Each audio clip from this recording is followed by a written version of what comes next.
All right, good morning, everyone. This is the February 2026 Finance and Audit Committee meeting um, starting out. Maybe one welcome to Monica Rodriguez, who is acting CFO, and we're happy to have you here, Monica. So thanks much. Um, so called order. Let's have approval of agenda. Want to make a motion on that and see if there's any changes. So moved. That was David, I believe. Second, or Thanks. maybe that was Dusty. I'm not sure. Yeah. Did you make that motion, Kohler, or was that David? Yes, I did. Okay, sorry. Um, all right. So, any changes to the agenda, Graham? Did you? Yeah, I would request that we move the initial discussion of policy 201 financial management and goals into executive session for a couple of reasons. That the basis for some of the recommendations staff have involve forward-looking financial projections that now that we are a rated entity, we need to be careful about making those in public. And also, we have some potential uh, confidential transaction information in that. So we would have discussed confidential portions of that in executive session, and then any recommendation that the committee might make would occur in public session. Okay. So, we okay with that change? Any discussion on Yes. that? All right. So, all in favor of the agenda as altered, raise your hand, say aye. Aye. Aye. Aye. Aye. All right, that passes. Approval of the January 15th, last month's meeting minutes. Take a motion on that and see if there's any discussion. I'll So move. moved. By Kohler. Kohler and then Dusty seconded. So any suggested changes or alterations? I think we caught all that Kohler had brought up. So Yeah, Yeah, Kohler had made a couple. I think that's updated in the Yeah. book. yeah. It is. Thanks for that, Kohler. Really appreciate it. Yeah, you You bet. caught them and I didn't after I had read them. So that's you win this week. This month. All right. All right. All in favor of the approval of the minutes, raise your hand and say aye. aye. Aye. Aye. Aye. All that's unanimous. All right, let's move on to December financials review actuals. We always look at the 2 months past in case there was anything that people had questions or wanted to talk about. Monica, do you have any comments on the December? Anything changed? Sometimes they do at the end of the year there. No material changes to talk about right now. We are going through the audit, so we have auditors here on site right now for the 2025 books. So there may be some changes once that initial review is complete. Okay. Anyone have questions on the December financials? Doesn't look like it. All right, excuse me, let's move into the January financials. First month of the new year. Monica, do you want to lead us in that, please? Go ahead and share my screen.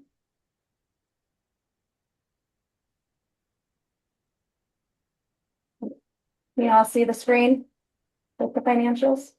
Yep. Yeah, Yes. it's a little small for older eyes. That is, there we go. Mm-hmm. Perfect. That's great. So I'm going to start with the financial highlights. So our year-to-date our operating liquidity and days of cash on hand were slightly under our new KPI metrics. The big contributor there has to do with, we made our quarterly and semi-annual debt payment. And so, that drew down our cash, but, I would expect that to, have an increase or back up to normalized, goals by, next month. Our operating margins as a percent of revenue was 12%, so which did exceed our goal. When I was reviewing the financials this morning, I noticed this goal did not get properly updated, so I will get that corrected moving forward to reflect 3% operating margin for year end. Which should be 3% or greater, right? Correct, 3%. Thank you. So due to warmer weather, our revenue was 3% under budget, and cost of power was 12% under budget, which, is what we kind of expected to see. If you noticed that the details of the kind of variance in the revenue classes, residential didn't have quite as big of a decrease as we would have expected to see this month. And I just wanted to make a note that I believe that has to do with some unbilled revenue calculation, and would expect again that to normalize into February and March.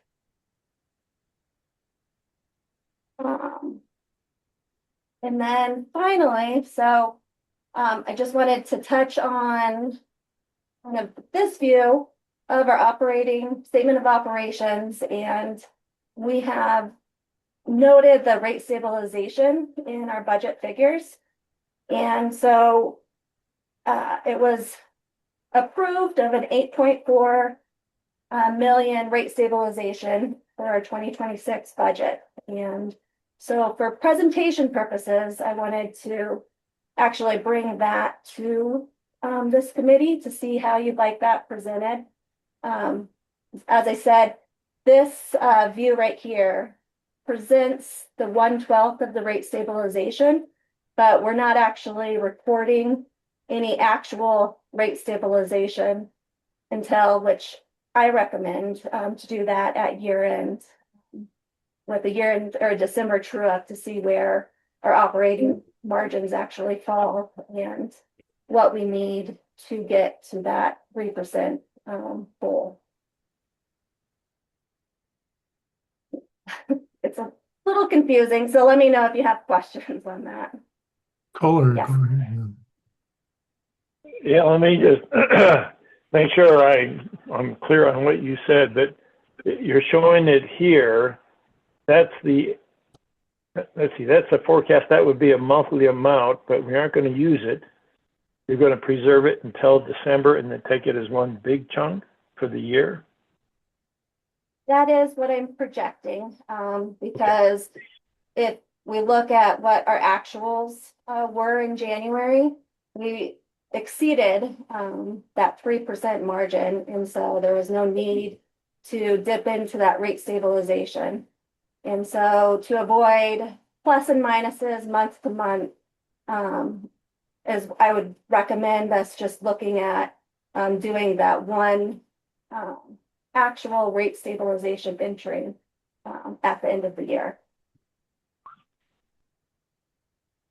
Thank you.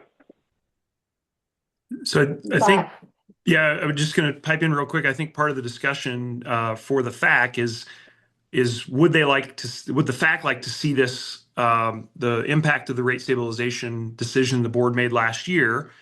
Would they like to see that embedded month by month, or should we just present it, this statement of operations without it, and then at the end of the year incorporate it as needed or as adjusted based on actuals?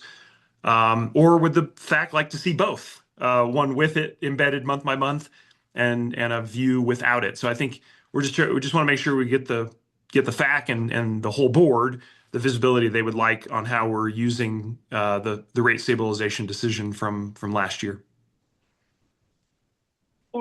I would also like to note, so this presentation does include the rate stabilization. But the presentation on our financial highlights and this summary excludes this rate stabilization. So our operating margins was 1.4 million compared to a year-to-date budget of 640,000, which does not include that 1/12 of that rate stabilization. And then this picture also represents what our positive operating variance was to budget, again, without that rate stabilization. So it changed to 819,000 positive increase versus the 160, which was represented on the detail, the statement of operations. Kohler, you have your hand up. Yeah, I think as far as I'm concerned, I'd kind of like to wait until the end of the year to use it for an adjustment instead of monthly.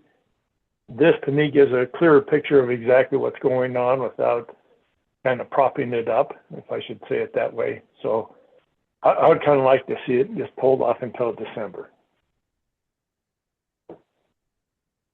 Thank you. Others, anyone? David?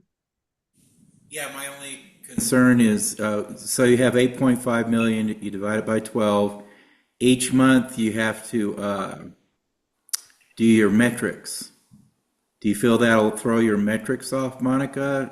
And then all of a sudden at the end of the year, we look great, but every month we're trying to explain away why we're not reaching the KPIs?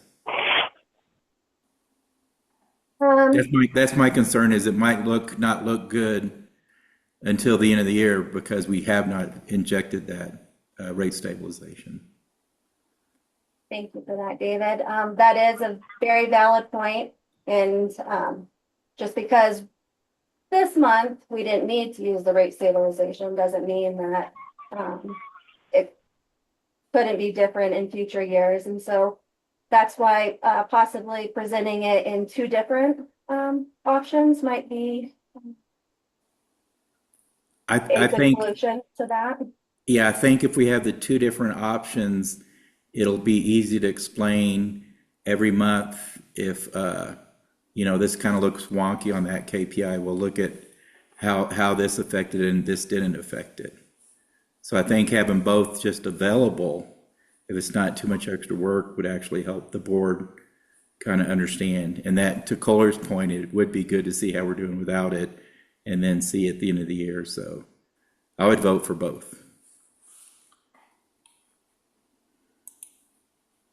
Anyone else? Yeah. Monica, could you go to the summary page, please? This page. So if I understand what you said, the year-to-date actual does not include the rate stabilization fund adjustment. Does the budget year-to-date include it? In this presentation, it does not.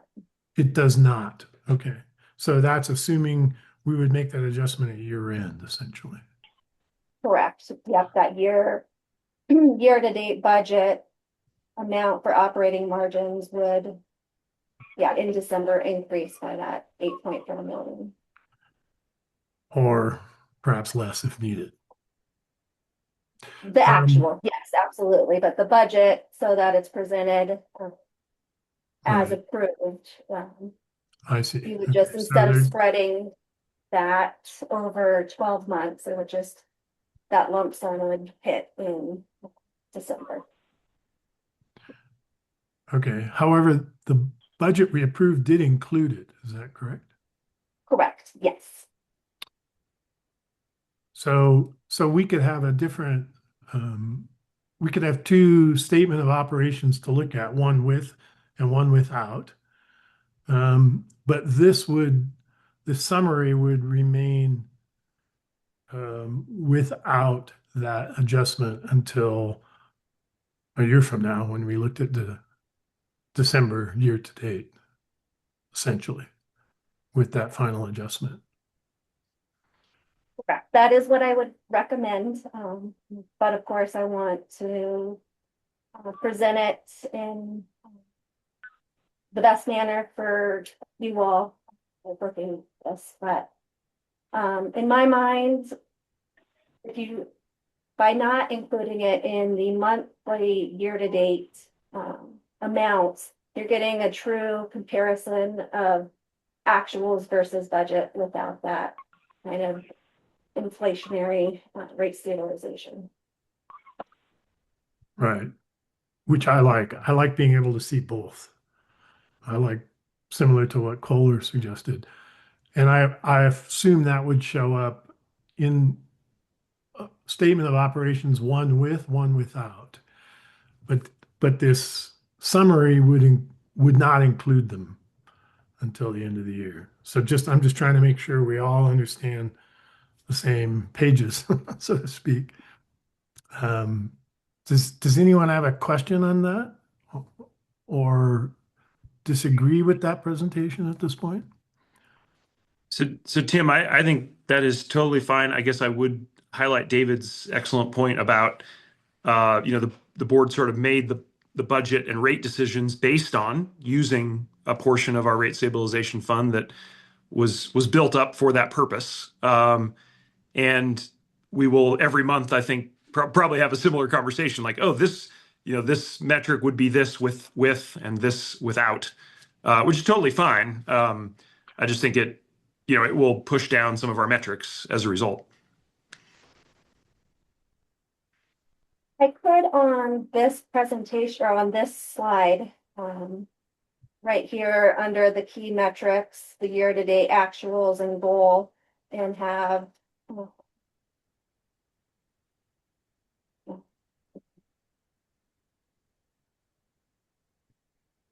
sorry, I was thinking if you made a second column including, I mean, I guess we could just include the rate stabilization.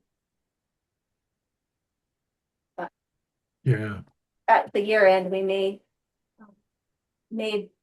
could be in a better position than we forecasted and not need that full rate stabilization as budgeted. So.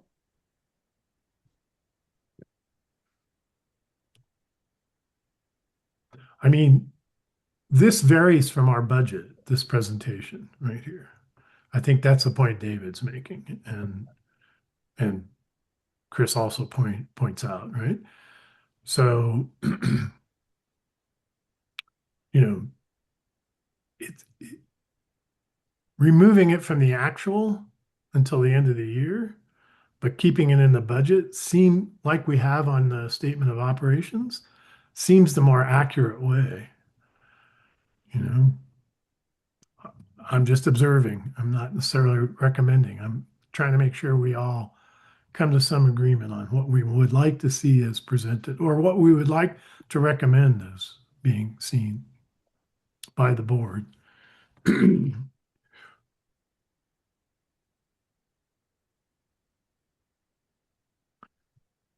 Maybe there's something we don't understand about why you make that recommendation, Monica, in terms of what finance has to do to accommodate that, or is there anything else that we're missing here?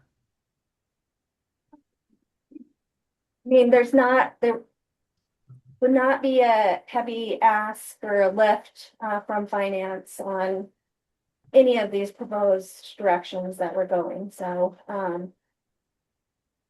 again, for me, I would recommend presenting them in both cases of presenting the budget with the amortized rate stabilization month over month, but then also a presentation of our actuals compared to budget without that rate stabilization, because I don't think,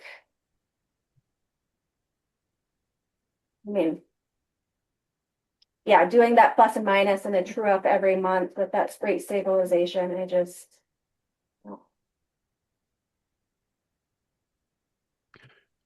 Yeah, I think where it starts to get a little wonky is if you compare it to the previous year versus the budget. That's a place where I would like to not have that. I'd like to be able to see it without that accounting entry so that there's a more accurate view of year to year. To me, that's always more informative than going to budget because budgets are a guess ultimately what we expect to happen, whereas year to year is actual year to date, so forth is like what happened, right? So, but that's just a personal preference. Go ahead, Kohler. Yeah, I like what you just said. The question I was going to ask is, can we use it in some months that we need it and not in other months? Or is that something that gets pretty whacked out too? Well, yeah, Kohler, I think we could. I think what's interesting here is our goal set by the board is to have a 3% margin.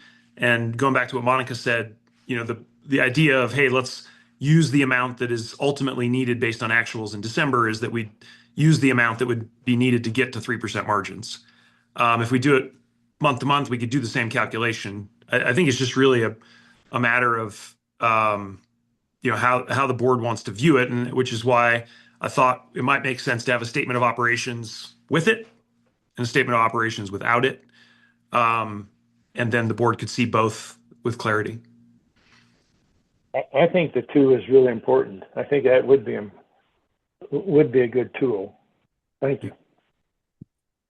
Yeah, I agree with that, and that gives us the opportunity to see what that adjustment looks like and what it doesn't. And the only real question is the summary, which is where we also compare it to the KPIs. At the moment, the budget is without it.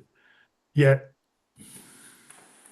is it possible to put that as a separate line item?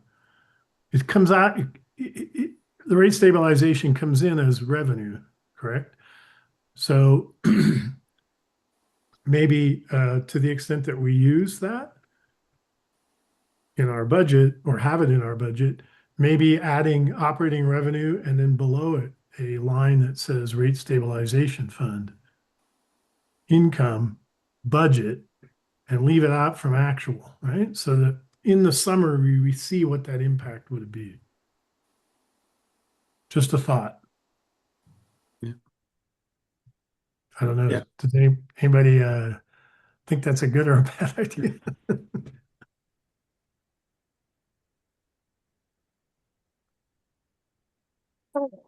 I like It's a that. summary. I think adding that additional row could be helpful. I would possibly maybe add an additional column on the year-to-date budget because the operating margins, as it's presented right now, that 640 is not including that rate stabilization Right. Including adder. And so then if you had a fourth column year-to-date budget with rate stabilization, and that way you can kind of then get a quick view of operating margins actual, the year-to-date budget without rate stabilization, and then what the year-to-date budget is, including the rate stabilization.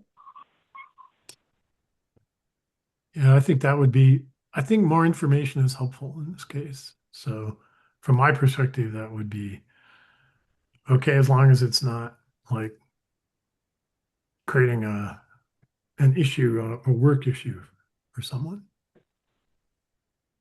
Anyone else? I agree. Two separate. The more information, the better.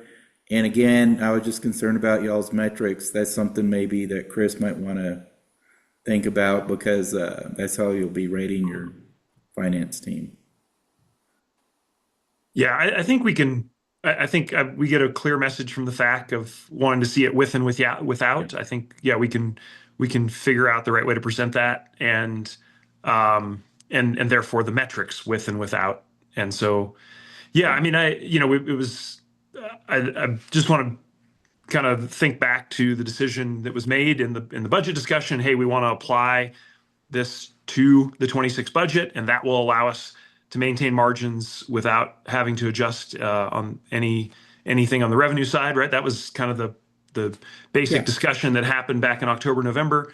And so, yeah, we'll figure out a way just to present that with and without, so that everyone can see clearly the difference. Thank you. All right. Kohler, you still have your hand up. Yeah, one quick question. Did the financials for January reflect the rate increase from Tri-State? Did that go No. into effect for January? Well, no, remember, Kohler, we voted not to implement that. We voted not to pass that through. But our cost of power should have changed, right, Monica? Okay, Right. yeah. Yes, absolutely. So Yeah, it is budgeted. reflected in the cost of power. Okay. Yeah. Thank you. Yeah, I knew we weren't going to pass it through, but I want to, thanks. Yeah, that's embedded in what you're seeing there on cost of purchase power. Which makes the reduction in cost of power even more puzzling, in my opinion. Well, that's really heating degree days and super mild weather is the big driver there. Decreased sales and then which the 9. But Yeah. it used to follow kind of a ratio of reduction in revenue was, like it was like a 1-to-2 kind of reduction in power. It seems greater than that in this month. Yeah, the other thing happening there is we still have one of the large compressors from Mock Resources offline. I don't know, Dan, do you want to add a little bit of color on that? Yeah, Tim, if you follow the sales, you'll see a proportionate sales drop in both our sales and our purchases. And the cost per kilowatt hour of our purchases on a per kilowatt hour basis turned out as expected with the rate increase. But as Monica had mentioned earlier, our revenues are a little bit high, maybe due to the accruals and unbilled revenues. So there may be an adjustment coming forth in February on revenues that put things in check with what you're expecting. Okay, right. Yeah, that ratio seemed out of whack. Yeah. And But yeah. also would like to note that in our operating revenue, we also have the annual pole attachment billings. So that revenue, that I couldn't quite hear that. What was the source of that? our pole attachment billing, our Pole annual attachment. attachment billings. That's an annual billing, or? Yes. I see. Okay, all right. And we've done a lot more of those recently. So Yes. that's not power billing. That's a different other income, right?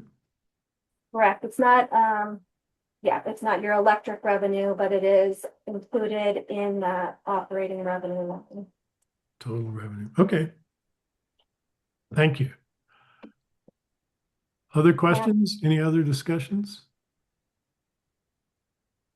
I appreciate you bringing this and allowing us to weigh in. And like usual, this committee always has something to say. So appreciate it. Okay, let's move on. So the next would be the policy 205, allocation and retirement of patronage capital review. Who wants to lead that discussion? I can do that. And Monica, there you go. Perfect. Finding that button. Share my screen. All right. As we discussed briefly last month, the recommendation is to remove current item 3C, which says the cumulative retirement of G&T patronage capital cooperative members consumers will at no time be greater than the amount of accumulated cash retirement of capital credits received by the cooperative from its G&T. We won't be accumulating or receiving patronage capital from our G&T after we depart Tri-State. So it's for clarity, let's remove that and align it with our reality.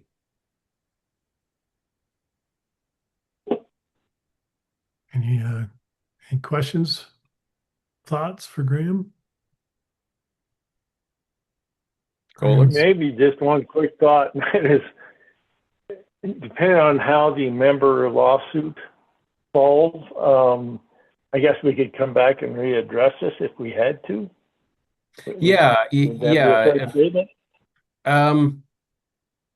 Yeah, that's always possible. I mean, this is a policy level document that can be amended by the board when it deems it appropriate. So, yeah, that's fine. I mean, at a certain point, yeah, I guess that's right. Well, I remember. Yeah, it's just we can revisit that if that happens. Well, then, Tim, I'll make a motion to recommend this to the full board. Okay, Second. discussion? Anyone? It's pretty simple, Yep, looks good. straightforward. All right, so the motion is that the Finance and Audit Committee recommends that the board adopt this change to policy 205. And all in favor, raise your hand and say aye. Aye. Aye. Looks unanimous, therefore no abstentions or opposition. All right. That went quick. Thank you much. Next would be to move into the executive session. So we would need a motion to move into executive session to review policy 201, financial management and goals, the energy risk management policy review, a transmission asset discussion, and the capital items and capital projects variance request. Somebody want to make that? Well, I've already stated it, so I'll just make it a motion coming from myself. Make it easy on us. Second. Second. All right. Any discussion? So all in favor then, raise your hand and say aye. Aye. Aye. Aye. Again, unanimous. So hopefully everyone has their link or can find it, and we'll go into executive Zoom session here shortly. Thanks much. The return of the LPEA Finance and Audit Committee in February from executive session. We have a couple of items that we need to discuss and vote upon in public session. So Graham, would you like to present the first one or? Yes. Policy 201? Thank you. So the first item is recommended adjustments to policy 201 financial goals.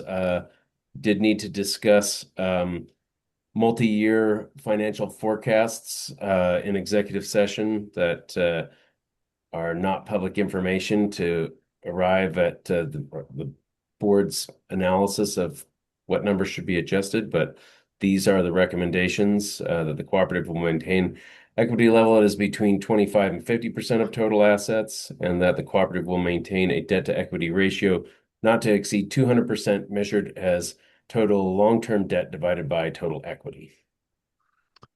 Yes, and these are key performance indicators within this policy 201. So I would take a motion to recommend to the board that it, well, I'll make that motion, I guess, that this is a recommendation to the board that they approve these two changes to policy 201. So we have a second for that. Second. So there's David. Any discussion on that? So all in favor, raise your hand and say aye. Aye. Aye. Aye. So that's unanimous. No opposition or abstention. So the next one is to look at resolution, was it 2026-02, which is a change to the budget. Graham, would you take us through that, please? Yes. So the staff has recommended changes to both the capital projects and capital items budgets due to price sensitive information and not wanting to disadvantage the cooperative in its purchasing opportunities. We discussed individual line items that are moving this budget variance in executive session, but the top lines we can discuss. The resolution calls for moving the capital projects budget from 20 million to 24 million and the capital items from approximately 9.4 million to 9.6 million. All right. So again, I'll just make the motion that the Finance and Audit Committee recommend to the board the approval of this resolution as we discussed in the executive session. Kohler, did you want to make a second or did you want to make a comment? I'll do both. I'll do a second and then I have a comment, please. Go ahead then. Thank you. So the comment is that you amended it to the 24 million. I thought it was going to go to 22 million for 2026. And the remainder of that was in the 2027 or 28. Am I correct on Or that? what you were thinking about was the borrowing amount versus what we would actually have to spend. So we could have a spend of 4 million for this particular project for the budget that would result in an additional $2 million in borrowing. Did I get that right, Monica? Okay. Thank you. Yeah. I look at this as we're authorizing this as a budget like we do any capital item at the beginning, at the end of a year for the next year. And then the actual expenditure might be in a different year. Is that correct? Yeah. Perfect. Okay. So Perfect. I think Thank it's you. correct, but I appreciate your asking. Any other questions or concerns around this? So the motion on the floor, let's, everyone who wants to approve that motion, raise your hand and say aye. Aye. Aye. Aye. It's unanimous, no abstentions or opposition. I think that is everything. One note I'll just make is I won't be giving a written report in the board packet since this is the day before the board meeting. So I will give a verbal report tomorrow and would appreciate, Graham, any backup you have with this documentation that we'll need to present to the board for their approval. So I really appreciate very much the staff work on this. Monica, you especially putting in a lot of effort to keep us informed and on the right track here, and just expressing a lot of appreciation, which I believe the whole committee feels. So, thanks very much. I guess Tim and Chris, if I might just say, right, that if the board, in considering either of the two recommendations, would like to consider the individual data that we needed to discuss in executive session today, that would need to be an executive session again tomorrow. Okay, we could ask that perhaps as we bring the agenda up tomorrow. I think that would be wise. Okay, I'll try to remember to do that. And I will be attending virtually tomorrow, not in person. So, all right, everyone, thank you very much, and be safe out there in the snowy. Finally, we got some snow. Thanks much. Bye-bye. Bye.